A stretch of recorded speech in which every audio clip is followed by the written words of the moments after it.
If you're a marketer who's building campaigns and working on the customer experience, you probably don't spend a lot of time thinking about the data layer of your MarTech stack, but you're using it every day. On this episode of Conversations with MarTech, we're talking to Mike Anderson, founder and CTO of Tealium, about the evolution of the data layer and what it means for customer experience. Welcome to Conversations with MarTech. Hi, my name is Mike Anderson. I'm the founder and CTO of Tealium. Tealium is a company that does data collection for customers. We have a various suite of tools. We have tag management. We have the customer data platform. We have server-side data syndication. And we are just a company that's very much in the data ecosystem. Our focus is the right data at the right time for the right experience for your customer. I personally have been in this industry longer than I'd like to admit. It'll be 18 years that I've been doing Tealium in March of next year. But I started in real-time analytics back in the late 90s, working for a company here in San Diego called Website Story that was purchased by Omniture and then went on to become Adobe Analytics. So I was actually on the core architecture team that invented what is a lot of what Adobe Analytics is today. And so I've really been living and breathing this stuff for probably the last 28 years. And Tealium has been just an exciting journey to be on. It's not even close to being done for me. That's great. I remember Website Story, so I guess it just proves we're both old. Yes, that's true. And we've used Netscape browsers. Yep, sure, absolutely. All right, so we're going to go a little deep into the MarTech weeds here just for a couple of minutes and talk about the data layer. So let's start by explaining what we mean when we say data layer in this context. So for us here at Tealium, the data layer kind of means what's going on, like what's happening. It's a customer touch point. It could be a website, it could be a mobile app, it could be a kiosk, a contact center, in-person brick and mortar. It could be anything, but essentially it's what describes the moment that's happening right at that time. And as you start to chain those moments together, you start to get a picture of what the customer's interest is, and hopefully allow you to put an experience in front of the customer that keeps them happy, keeps them loyal, and keeps them long-term. All right. So by now, by your estimation, we're in the fifth era of the data layer. So what is the fifth layer? And then how did we get here? Okay. So I think this fifth layer of the data layer is the one now that has data that is in a nomenclature that describes the business, what's going on, the property we're talking about, whether that be the website or a mobile app or any of those that I mentioned. Some about the customer, the understanding the customer's past spending history or conversion history and maybe their interest of intent. But now in this world of AI that we have where we can just run data through, we're starting to get things like scores, and we're starting to understand what's the next best experience that my customer wants. How do I give them what they want? And this to me starts to get to where we're like around true digital transformation. You've heard stories about guys that used to walk down to the corner store and somebody would walk in, they say, "Hey, Mike, you want a cup of coffee and a paper?" Your usual, right? Like, it's because the customer set was so small. I've heard stories about people walking into bars and them saying, could I have your regular? But I've never seen it personally. I watched a lot of Cheers when I was younger, so I know the big Norm call out. But the reality is, this concept of understanding your customers is something now that we can do with data at scale, because of all the technology infrastructure that we have available. And frankly, I think that's what customers want. I think they want an experience that speaks to them, that's smooth and just kind of gives them what they want. But what you want, Mike, and what I want might be slightly different. And so now we have the ability to say, hey, this is Mike's, this Mike's experience. This is the other Mike's experience. And so, the other part of this, going over the data layers, starting from the beginning, I think websites went up in the mid 90s very, very quick, and people were blind to what was going on. And so businesses like Web Trends and a crew, they came along and they said, hey, we can ingest all of these Apache web server access logs, and we can kind of piece together what pages were viewed, but it was still a very website centric reporting approach. And then more real-time analytics came into the world with Website Story and with Omniture. And they said, well, we now need this data that goes onto the page, and we're going to use JavaScript to pick it up, and we're going to send this data across the wire so we can do faster analytics, and we don't have to turn and burn through a lot of data overnight and over a series of nights. And then we moved into the tag management era where we did a lot of pioneering in that, where it was, listen, this is great data. It can be used for more than just analytics. Let's use it for double click. Let's use it for personalization. Let's use it for your entire MarTech stack. And let's just have one set of data so that we can get these businesses, hopefully, to start de-siloing themselves and starting to work together. And that was kind of the universal data layer. Then as technology started to come up, it was, well, the customer is king. So now we need the customer data layer, where I'm starting to understand the attributes of the customer and what the customer was doing last session and what I think they want to do this session. And now moving to the modern time where we are, the next unlock is the AI data layer, where now it's just not about taking data, collecting data, having somebody like me look at a spreadsheet all day long and try to figure out what the business should do next.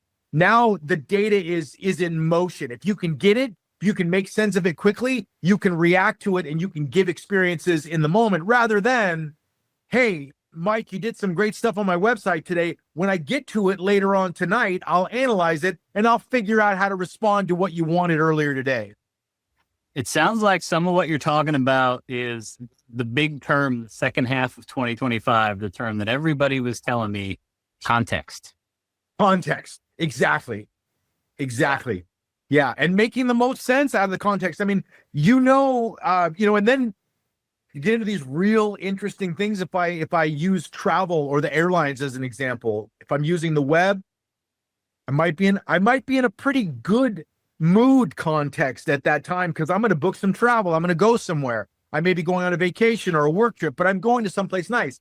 If I'm using a mobile app for that same, let's say for an airline, the context is in flight, day of flight, pre-flight, what gate do I go out? Where's my bag going to be? What are my connections? Are they on time? What's going on? But again, it's information that benefits me.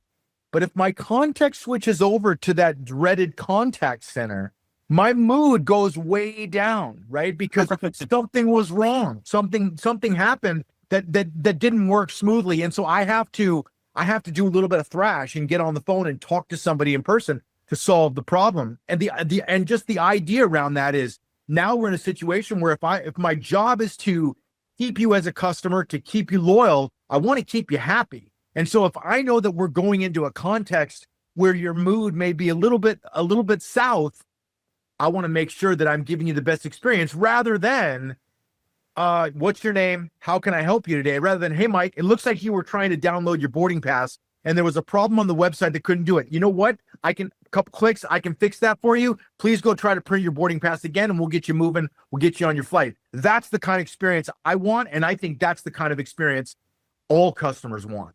Yeah. So AI and data, first half of 2025 in particular, all anybody wanted to talk about. Context came in the second half of 2025, as far as I'm concerned. So AI and data are coming up in every discussion that I'm having. Yeah. What separates the companies who are going to win in this era of data and AI from the companies that are going to struggle? I think, it's such a good question. I think their centricity. I think that we're going to get to a point where if they're looking at their business, where their business is in the center, I think that they're going to struggle a little bit. If they're looking at their business where the user is in the center, I think they're going to do better. If we think about if you log into Netflix, I log into Netflix, we're going to see similar interfaces, but different content, right? Your continue watching is different from my continue watching. Your list is different. My list is different from my list. If they're the same, then we're alike, right? I mean, that's ultimately where we are. Spotify going to be different. Facebook. Can you imagine if you had to sift through my friend's stuff to find your friend's stuff on Facebook and vice versa, right? And so the idea of an experience for me, but some of these other websites where I see, or some of these other brands where I see where it's just like, hey, look, this is our front door and this is what it looks like. I think we're gonna see a lot of change with them coming in and saying, you know what, we know that Mike is ready to book because we know the dates of his travel. He's been researching the last 2 days. We're ready to book right now. So we're going to make sure that we promote the booking experience and make it very smooth for him. And I think that's what we're going to see. We're going to see websites that start looking a lot different for the individual rather than this is my static corporate website. I wish you luck finding what you need. Yeah. And then I think to tack on to that, if you're going to get to that level of personalization, that level of we know you, we know what you need, you got to get it right, which goes back to the data and the foundations. It's why companies are investing all this money in their data foundations, because once you put bad data into AI and you unleash it on your customers, yeah, it's a problem. It's you spend so much time trying to get a good rapport with the customer, right? Let me have your email address. Let me have your phone number. Let me give you a discount. But I spend so much effort to try to get that. And it's just so easy to lose a customer if you don't put a good experience in front of them. For me, I'm always prospecting companies because I'm thinking like, this is the advertisement you're going to send me. I've already bought this product. Why would you be asking me this? Yeah, right. If data and AI were the dominant themes of past year, what do you think we're going to be talking about if we rebook this conversation for the beginning of 2027? What do you think we'd be talking about? Well, I think that there was a lot of mandates in 2025 where companies were saying like, look, just do something with AI. Get something done. I don't really even care what it is, but just start on that journey. It's a big mindset shift, right? It's our CEO at Tealium, Jeff Lunsford, was a fighter pilot in the service, and I asked him, how many times did you put it into autopilot? He's like, never. I always flew the plane with my hand. That was my job. I was a pilot, and I'm like, yeah, well, it's going to take a little time for these engineers that are used to writing code by hand to start interacting with prompts and start interacting with co-pilots and things like that. So it is a definite shift. But I think what people saw, what brands saw was we do need data. We need high quality data because bad data in means bad AI out. And now you get into the question where I think when we get into 2026, it's going to start people are going to start realizing that with data and AI, that this is their true advantage on keeping a customer happy. And now we're going to get down to the timeliness and to the quality of data. Like I can collect a whole bunch of data, but if I have to extract it, transform it, and reload it into my database before I can start to use it, that is an opportunity cost of time before I can actually put quality experiences. So it's about high quality data, but it's about getting high quality data on the first try so that I have that time edge. And that I think is the big thing. Now it's just, how do I go faster? How do I do better AI? And how do I do it with smaller amounts of data? Well, the higher quality of the data, the less you need. Right. The speed thing, it was coined long before AI and all these conversations about the data layer. You never get a second chance to make a first impression. And that speed that which you have to make that first impression or make that correction from your example earlier, like, oh, now you've got to pick up the phone. Yeah. Right. So how fast do you make the first impression? How fast do you eliminate friction points? It all happens now in like a split second. It has to. I have one of these behind me, so I'm going to refer to her as Alex and drop the last A. But imagine if I said, Alex, can you give me the weather? And she said, Mike, I've gotten your request. I've added it to a batch file. I'll be processing it later today. And when I know what the weather is in your area, I'll be emailing you the result. The world has moved to conversation. And that unfortunately for the brands is the expectation, because if I'm American Airlines and and United Airlines, and one of these two is doing something better than the other one, all the passengers expect the best of the best across all the brands. And so this I think has become a really, really big mandate for brands. All right, Mike Anderson, he's the founder and CTO. CT. Tealium.